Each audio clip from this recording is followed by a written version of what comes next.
Hello again. I'm still Josh, and Eric is still not here. Sorry. Eric, what? You're back. You sound so weird. It's crazy. So we started to record episode 2 of our Halloween movie list thing, and it was a Henry Portrait of a Serial Killer, and I couldn't remember the main character's name, and so I had to restart. I was gonna ask you what his name was. You're not serious? I'm dead serious. I was gonna say it was about Otis, and what was the other guy's name? And then I realized what it was, and then I had to start over because it was too embarrassing. Nice. His name's Frank. Yeah. Frank. Almost. Booth. You're close. No. So episode 2 of our Halloween movie list marathon. Henry Portrait of a Serial Killer. Would you like to tell us what it is? Absolutely. So this was another one of my picks. I really enjoyed this movie. It came out in 1986, directed by John McNaughton. I still can't remember the lead actor's name. Michael Rooker. Yeah. Apparently he's in The Walking Dead. I don't watch The Walking Dead. He plays Merle Dixon. And then he's also in Guardians of the Galaxy. You are correct. He can whistle in that movie, so he's got one up on you. Yeah. He has a cool mohawk, so he's just better than you. He is better he's just than me. He's gonna start. He's blue. He is blue, so I guess he has 3 up on me. Like a adult Smurf or something. Is our relationship in danger? Michael Rooker, if you hear this, hit me up. Okay. I want you. Okay. So go ahead. I'm sorry. So Henry Portrait of a Serial Killer follows Henry, and he is a serial killer. But he is put into a scenario where he has a roommate named Otis, and Otis's sister is also thrown into the mix. There's a love interest and a really strange kind of relationship between Henry and Otis that Josh and I have conflicting opinions on. Yeah, so I got in the habit, unfortunately, of watching movies and just thinking about how I'd write a letterbox review like midway through. And my very clever one was Henry, Portrait of a Murderer. He didn't feel like a serial killer to me, and I don't know if it's just that he is so humanized in this film, or it's the fact that this film's so short, and I feel like half of a scene or like an entire scene here and there just got cut, which I liked, but it did kind of muddle up a little bit sort of Henry's sort of motivation in terms of why he is mentoring Otis into becoming a serial killer like he is. So that made it like a little bit difficult for me. And there were specific scenes in this movie, one namely where they're kind of like scoping people for Otis to kind of like go after and kill. And Henry's kind of like giving him like all this wisdom of like never murder people the same way twice, because like then the cops won't be able to sense a pattern, and kind of like these ideas that like you got to kind of move around and sort of start new and little things like that. But there's a whole subplot about how Otis is like on parole and stuff. So it was really hard to get a read on Henry, and that for that reason, one, I liked it a lot. Like, it did make it a little bit difficult, but I liked it a lot. And 2, as the movie was going on, I kind of started thinking like, oh, I gotta watch this again because I feel like I missed something. What were your thoughts? I think that you took it more literally within like the teaching sort of a thing. I'm thinking more philosophically. There was another scene that Otis had killed his first person outside of when he had originally killed someone, which is another thing that's mentioned later on in the movie. Henry asks Otis if he's ever killed anybody before, and Otis says yes, which no timeline is kind of established there. So yeah. I would assume that maybe that's why he's on parole. I'm not sure. Yeah, I don't think they ever mentioned what he was in for. Mm-mm. I could be wrong, but I didn't catch it if they said it. Regardless, he kills a prostitute, and he kind of talks about how Henry brings up, quote, you didn't have a choice here either, or, quote, it's either you or them, ain't it? I'm thinking he's kind of coaching him mentally to be able to handle these kind of things. So I'm thinking both literally and philosophically he's in this position that he's continuing to teach Otis how to deal with being a serial killer or murdering people in general. I do think that Henry was given a conscience throughout the entire thing, which is really interesting, considering that he's supposed to be an extremely unlikable character, or that's kind of the vibe that I got, especially with the ending and how that was. But throughout the entire thing, he's kind of talking about, you don't do this, you don't do that. But there's other things that happen that are really odd that he won't. Otis is very sexually charged. Yeah. Through the entire thing. And the rape is always off the table, which I think is really interesting. Yeah, he's very it seems like any situation just kind of turns into an opportunity for him to sort of impose his will on someone, which I wonder, now that I'm saying that out loud, I wonder if that's sort of maybe Henry's plan, is maybe to redirect him from being just this outright violent person to someone who's a little bit more sort of strategic and cunning, so he is. Interesting. So that's interesting. I don't know, as you're talking about this, I'm kind of thinking about that, but go ahead, I'm sorry. Yeah, no, that's interesting. I do think it's interesting. Otis is, like I said, he's very sexually charged throughout the entire thing towards family members, towards people that we're not really introduced to, but that are in his general vicinity. Yeah. You're clearly seeing that he's, like you said, imposing his will onto them continuously. This is not something that's new. This is not something fresh. This is just how he is as a person, and Henry is continuously no. Almost like a slap on the wrist. What you even think about in that scene, he's kind of trying to seduce that teenage boy. And Henry kind of is what do you think is going to happen if a guy on parole is the main suspect in this case? What do you think is going to happen to you? And Otis kind of has to be I guess you're right. I can't do these sorts of things. What Thought. Yeah. Maybe this movie is more trying to, obviously it's trying to humanize Henry, but maybe it's showing Otis is the real antagonist. That's kind of what I was thinking. This is really interesting. Just running through that in my head.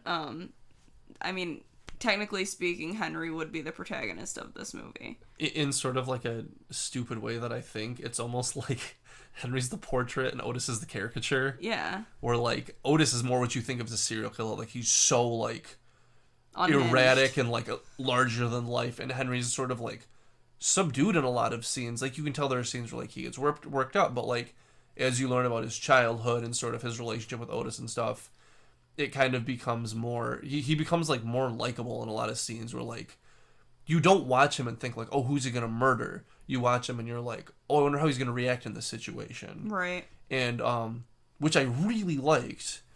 And so when you did see those sort of violent outbursts, and there's a scene where he basically murders this guy who yells at him, so he just murders him.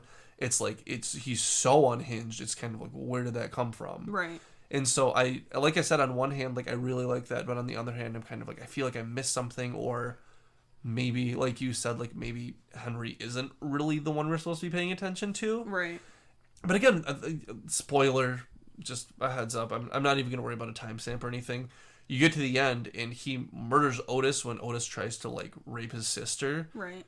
But then it's implied that he ends up murdering the sister too. Right. Who it looks like he's gonna try to run away with. So on the other hand, it does kind of seem this is serial killer behavior. So it's those sorts of things you kind of It's funny because I did think this was done so well. Those are elements that I think, had it not been done well, you'd be oh, this is just a sloppy script. Right. But it was so well acted, and I loved the music too. That was fantastic. Really but things like that you're good.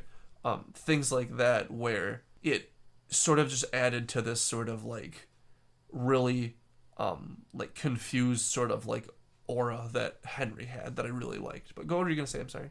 The music and the script and everything. Script was absolutely phenomenal. There were little scenes where Otis would just say something, and then it would sort of lead down this conversation, and I'm I don't really care. And then later on in the movie, I'm oh, I'm really glad that we got that little bit of information, because it helped, like I said, it helped like humanize the characters like Right. in more ways than one. But go ahead, I'm sorry. A script, I think they chose the best actors in this movie. I have not seen the character that plays Otis or his sister. I don't know who she was. I can't remember she her was name. Good. She was fantastic. There's, again, like Josh said, we're past spoilers at this point. Otis tries to rape her. Henry walks in on it, kills him, and she has a meltdown. Yeah. And it is so well done that that was it was so incredibly believable that at that moment in my head I was like, okay, yep, I am very much enjoying this. Like, he clearly had a vision of what he wanted that scene to look like, and she nailed it. She freaked out. This might be a really stupid sort of rabbit trail here, but I wonder if that scene where she kind of has that meltdown, maybe Henry didn't like want to kill her. You know, maybe he was kind of willing to kind of like sort of turn over a new leaf or something, and kind of like, okay, like I'm gonna start over, because it really does look like they're gonna kind of try this whole thing like just being normal people getting away. Go ahead. You see her freak out. To counterpoint, just to play devil's advocate, you see her freak out, and Henry just shuts her down immediately. And it's just like, stop. I need to think. And so like that, I can see what you're saying, but respectfully, I might disagree with you. But hold on. Okay, so what I was gonna get to was that it really does look like he, in my opinion, like he is trying to like they are like, there are scenes where like you can tell like they have good chemistry, like not just on screen, but like the characters seem like they want to like be with each other, and Otis kind of keeps being the one that sort of like interrupts things, and eventually obviously like the attempted rape and stuff. But you get past the Otis gets killed, and they're going to like a motel, and they're kind of having this conversation in the car, and they're kind of like, okay, like what do we do, how are we gonna do this, like what's the plan and stuff. And this sister says, I love you, and then Henry just says, I love you too, I guess. Yeah. And that kind of like, just the way he said it, I'm like, oh, he's trapped now. Yeah. Which kind of, again, going back to that whole like serial killer like mystique that they have, I guess, it seems like it's so interesting to think about, like, again, going back to like, is there a pattern, like is he trying to throw the cops off, like those sorts of like little calculated decisions, or like is it not calculated? It's so hard to read his motivations that it made it really fascinating for me to watch. And like I said, like, and just the fact that Michael Rooker was the one doing it and he was so good made it like really fascinating. What are your thoughts? Thinking about what you're saying. Okay, I'm sorry, before you say that, what I totally forgot the point of that was like, it seems like there are times when the people he kills are people who are like either inconveniencing him or sort of trying to overpower him in some way. Mm-hmm. But then there are scenes, especially at the beginning, like you get kind of either these flashbacks or flash forwards you never really find out, mm-hmm. where it's like maybe there's just like random killings. Like, it's such like a brief glimpse into Henry's life that it's really hard to tell what he's thinking. And so for that reason, I feel like this movie could have been way longer.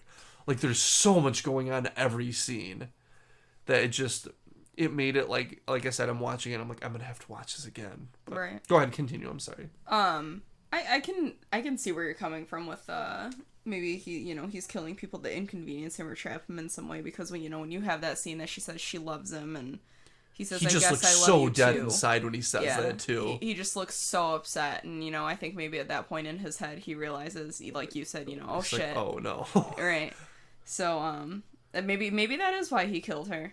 Maybe. I mean, it's so left up to interpretation. And that's what makes it fascinating. It is so vague in so many respects. Right. Can we talk about the gore? Sure. And the killings? Yeah. That was fun.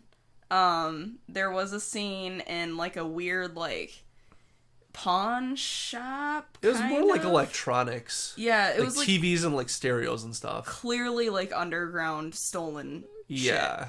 So regardless, they wind up killing this guy, stabbing him with like an audio jack, putting a TV on his head, turning it on, and it, like, you know, it shocks all over his head and everything, and they wind up stealing a couple of electronics that come into play later on in the movie. Not super important right now. But that was fun. Really interesting. It felt a little out of place. Just because you hadn't really seen anything like that to that point. There were shootings and stabbings, but you'd never really seen like something campy like level violence, yeah. where it's like so over the top. What can I just really quick? Yeah, absolutely. Going back into sort of like his motivations and stuff, they stab him, they smash a TV on his head, and he just starts bleeding out of his face. And Henry goes, "Plug it in." Yeah. And you can tell Otis is kind of like, okay, I guess. Right. And then they do, and the guy starts like, he's clearly getting electrocuted Right. to death. Like whatever was left of him was alive was like clearly getting fried. And just little things like that, So where it's just it was goofy, but like it worked in so many ways. It did. It kind of paints, I mean, again, you have this flip-flop with Henry's character development that you're not really sure whether or not he has a conscience throughout the entire thing. You know what I mean? Another thing, as you're talking, I'm just kind of thinking about this. I really appreciated the fact that it wasn't sort of like this murderous cop sort of like cat and mouse game. Oh, yeah.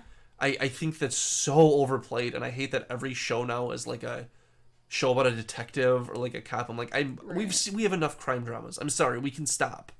And so this sort of like almost put what? Go ahead. Well, I kind of like some of the crime dramas that come out. I regardless, completely off kilter, but I see what you're saying. But I was gonna say, there's sort of this whole subplot where like, again, going back to like the tech, whatever audio stereo store, they steal this camera that Otis is using to kind of like film like victims and sort of like things that they're doing, and like he likes to rewatch like his murders and stuff. And there's a point where Otis breaks the camera, and instead of like trying to fix it or salvaging like whatever he had recorded, he just throws it out the window of the car. And like, I wonder if sort of at that point Henry's like, he's a lost cause, or like, now we're fucked. Like, we don't really know. But I feel like the fact that it wasn't sort of like a cop sort of like drama almost puts you in the shoes of the cop, where it's like you just sort of have these loose ends of like what happened here. Like you have like the carnage, and then sometimes you'll get a little bit of motivation, but it almost puts you in the position of like, you figure out what's going on with this guy, because we have no idea.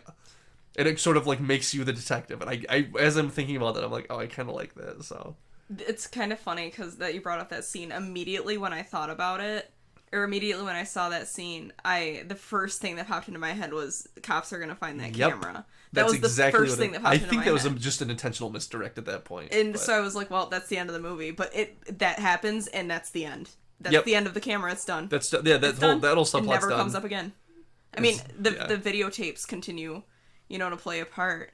But other than that, the video camera's just, no, it's done. Doesn't matter anymore. It's not relevant. So I think that is very interesting, that it's just like, nah. Yeah. Whatever. And you can tell, like, for Otis's character, he's like, oh, what? It was broken. What'd you want me to do? And Henry's like, I could have fixed it. Yeah.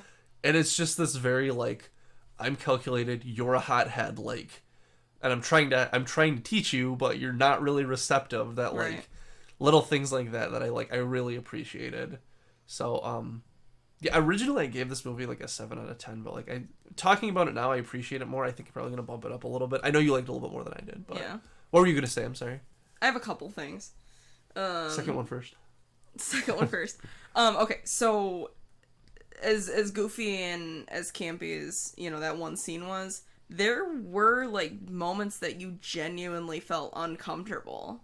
Like, he did an effective job of, by he, I mean John McNaughton, made a fantastic effort to make the viewer uncomfortable. I mean, there's you're watching a videotape playback at one point of one of these, quote, to use a Josh quote from last night, these guinea pig killings that you kind of sit there and you think, these, there's no motive here. Right. They just broke into this family's home and made each other watch each other being killed. Right. And that was extremely uncomfortable. Or even the scene where Otis tries to rape his sister.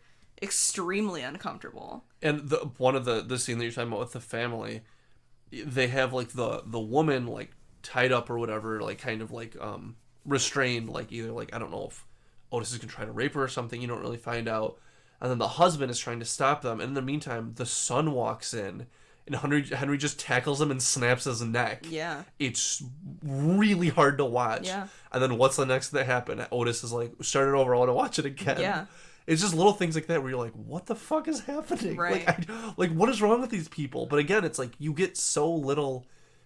It's like the snippets you get are so strategic. Right. And it's like, it really makes it one you kind of have to digest. Well, it's like another thing. And it is like a simple story though for the most part. Absolutely. But go ahead, I'm sorry. No, I mean another again to draw back to the imprint review.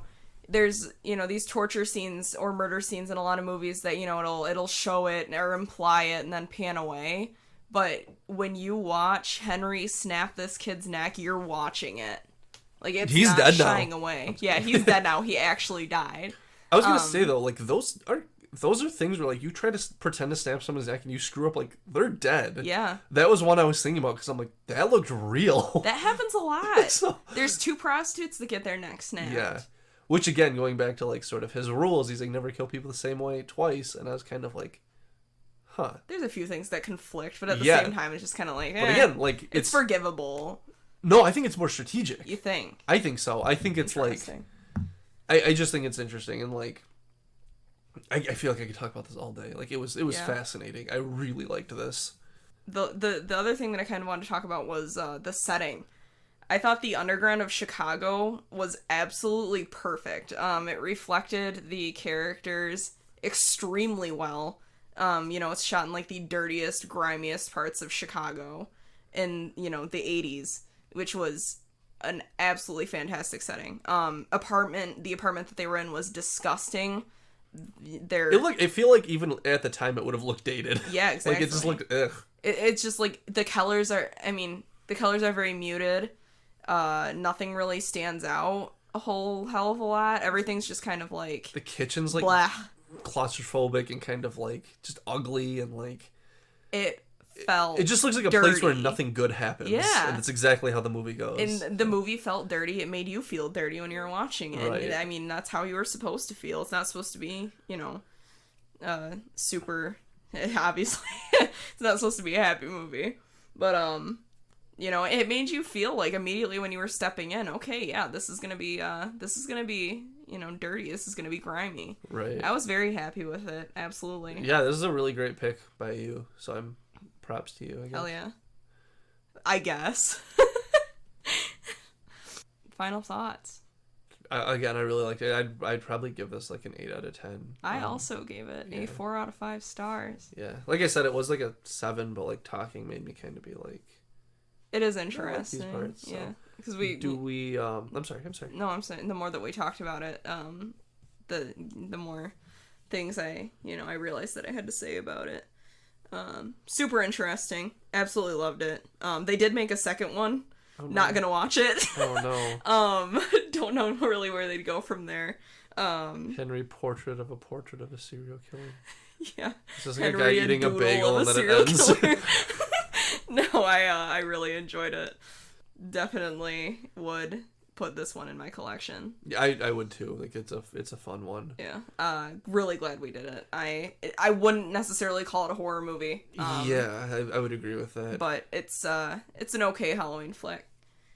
Yeah, I think I'm gonna rewatch it. I don't know if it's gonna be as like a Halloween tradition or just because like I like to analyze these sorts of things, but I'm definitely gonna pick this one up again. Yeah, no, I think it's good. And we will do our random number generator to see what our next film will be. Do you have any one that you want to see next that you're kind of leaning towards? I do.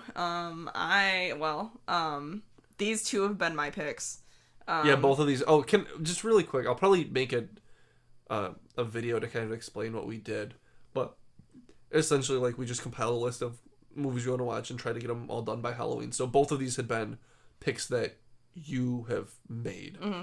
So I am curious to see. By the way, both of our lists we have not seen, or I'm not even really familiar with yours. Like I've heard of this because I know Eric's seen it and he liked it, but I don't know that much about it. Like I don't really know yours that much because you have a different taste than I do. Right. Whereas mine, from what I've gathered, are like a lot more either like really campy or like really surreal, which is like sort of the stuff that I like. And mine are all like torture porn and Japanese torture. Japanese, like it's very strange. It is interesting though to see, you know, where our tastes conflict and where they also, well, I mean, obviously we both have enjoyed these so far. I am excited though to start in. You actually put a Korean movie on your list. I did, that actually you weren't familiar with, interestingly enough. Correct. That's the one that I'm most excited for. Okay, yeah, it's actually one of them that I was kind of excited. Do you have the list in front of you? I do. Can I peek? I just want to see if there's one that's kind of sticking out to me. I'm also very excited for Society. Do you want to say what it is?